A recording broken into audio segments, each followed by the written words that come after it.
20টি কমলার 20% পচা, তাহলে ভালো কমলা কয়টি? এখানে মোট কমলা হচ্ছে কত? 20টি, আর এর ভিতরে পচা আছে কয়টি? 20%। প্রথমে আমরা পচা হিসাব করি। পচা হচ্ছে এই 20টির 20%, তার মানে এই দুইটা মান আমরা কি করব? গুণ করে দিব।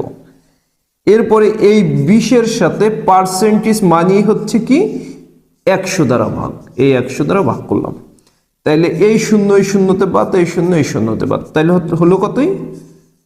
তাহলে হলো 4টি। তাহলে পচা কমলা হচ্ছে কয়টি? 4টি। তার মানে ভালো কমলা কয়টি? তাহলে ভালো হচ্ছে, আমরা 20টি থেকে 4টি বিয়োগ করে দেই, 16টি। তাহলে আমাদের আনসার কত?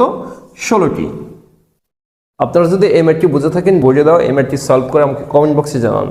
আর আপনারা যারা আমার পেজে নতুন আছেন, তারা এমন নিত্য নতুন ম্যাথ পেতে চাইলে আমার পেজটি লাইক এবং ফলো দিয়ে আমার পেজের সাথেই